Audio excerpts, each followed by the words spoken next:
ಬ್ರಹ್ಮಮುಹೂರ್ತ ಎಂದರೇನು? ಬ್ರಹ್ಮ ಎಂದರೆ ಪರಮಾತ್ಮ, ಮುಹೂರ್ತ ಎಂದರೆ ಸಮಯ, ಅಂದರೆ ದೇವರ ಸಮಯವೇ ಬ್ರಹ್ಮಮುಹೂರ್ತ. ಇದು ರಾತ್ರಿಯ ಕೊನೆಯ ಭಾಗ, ರಾತ್ರಿ ಮುಗಿದು ಹಗಲು ಆರಂಭವಾಗುವ ಪವಿತ್ರ ಸಮಯ. ಬ್ರಹ್ಮಮುಹೂರ್ತದ ಸಮಯ ಯಾವುದು? ಆಯುರ್ವೇದ ಮತ್ತು ಧರ್ಮಗ್ರಂಥಗಳ ಪ್ರಕಾರ ಸೂರ್ಯೋದಯಕ್ಕೂ ಸುಮಾರು 1 ಗಂಟೆ 30 ನಿಮಿಷ ಮೊದಲು ಇರುವ ಸಮಯವೇ ಬ್ರಹ್ಮಮುಹೂರ್ತ. ಸಾಮಾನ್ಯವಾಗಿ ಬೆಳಿಗ್ಗೆ 4 ಗಂಟೆಯಿಂದ 5:30 ಗಂಟೆಯವರೆಗೆ ಇರುವ ಸಮಯವನ್ನು ಬ್ರಹ್ಮಮುಹೂರ್ತ ಎಂದು ಕರೆಯುತ್ತಾರೆ. ಈ ಸಮಯದಲ್ಲಿ ಮನಸ್ಸು ಶಾಂತವಾಗಿರುತ್ತದೆ, ಪರಿಸರದಲ್ಲೂ ನಿಶ್ಶಬ್ದತೆಯಿರುತ್ತದೆ.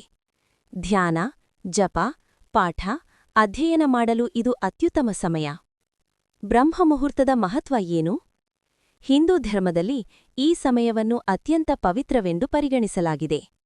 ಋಷಿಮುನಿಗಳು ಈ ಸಮಯದಲ್ಲಿ ಧ್ಯಾನ ಮಾಡುತ್ತಿದ್ದರು. ಈ ಸಮಯದಲ್ಲಿ ಮಾಡಿದ ದೇವರ ಆರಾಧನೆ ಶೀಘ್ರಫಲ ನೀಡುತ್ತದೆ ಎಂದು ನಂಬಲಾಗಿದೆ. ಬಹುತೇಕ ದೇವಾಲಯಗಳ ಬಾಗಿಲುಗಳು ಈ ಸಮಯದಲ್ಲಿ ತೆರೆಯಲಾಗುತ್ತವೆ. ಪುರಾಣಗಳ ಪ್ರಕಾರ ಈ ಸಮಯದಲ್ಲಿ ನಿದ್ರೆ ಮಾಡುವುದು ಪುಣ್ಯವನ್ನು ಕಡಿಮೆ ಮಾಡುತ್ತದೆ ಎಂದು ಹೇಳಲಾಗಿದೆ. ಆದ್ದರಿಂದ ಸಾಧ್ಯವಾದಷ್ಟು ಬೇಗ ಎದ್ದು ಧ್ಯಾನ ಮಾಡಿ ದೇವರ ಸ್ಮರಣೆ ಮಾಡಿದರೆ ಜೀವನದಲ್ಲಿ ಶಾಂತಿ ಮತ್ತು ಯಶಸ್ಸು ಬರುತ್ತದೆ. ಯಶಸ್ಸು ಪ್ರಾಪ್ತಿ. ಧಾರ್ಮಿಕ ನಂಬಿಕೆಯ ಪ್ರಕಾರ ಬ್ರಹ್ಮಮುಹೂರ್ತದಲ್ಲಿ ದೇವರುಗಳು ಮತ್ತು ಪೂರ್ವಜರು ನಮ್ಮ ಮನೆಗಳಿಗೆ ಬರುತ್ತಾರೆ ಎಂದು ಹೇಳಲಾಗುತ್ತದೆ.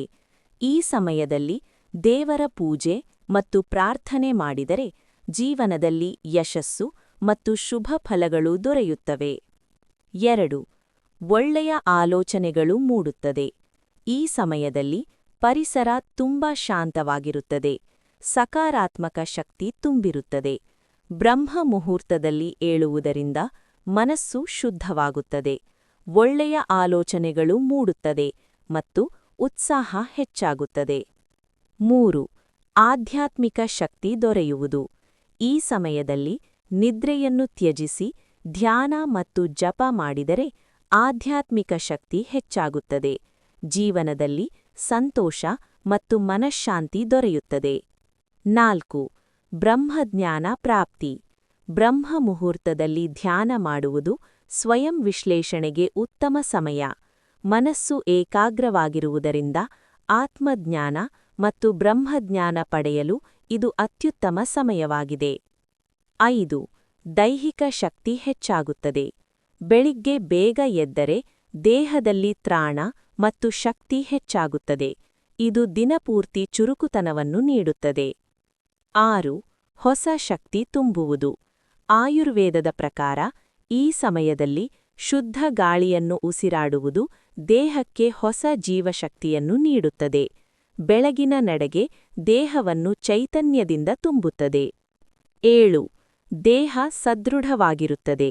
ಬ್ರಹ್ಮಮುಹೂರ್ತದಲ್ಲಿ ಏಳುವವರಲ್ಲಿ ಉತ್ತಮ ಆರೋಗ್ಯ, ಬುದ್ಧಿವಂತಿಕೆ ಮತ್ತು ಜ್ಞಾನ ಹೆಚ್ಚಾಗುತ್ತದೆ. ಮಾನಸಿಕ ಒತ್ತಡ, ಆತಂಕ, ನಿದ್ರಾಹೀನತೆ ಇತ್ಯಾದಿ ಸಮಸ್ಯೆಗಳು ಕಡಿಮೆಯಾಗುತ್ತವೆ ಎಂದು ವಿಜ್ಞಾನವು ಹೇಳುತ್ತದೆ. 8. ಭಗವಂತನ ಆರಾಧನೆಗೆ ಸೂಕ್ತ ಸಮಯ. ಈ ಸಮಯದಲ್ಲಿ ಮಾಡಿದ ಪೂಜೆ ಮತ್ತು ಪ್ರಾರ್ಥನೆ ನೇರವಾಗಿ ಭಗವಂತನನ್ನು ತಲುಪುತ್ತದೆ ಎಂಬ ನಂಬಿಕೆಯಿದೆ.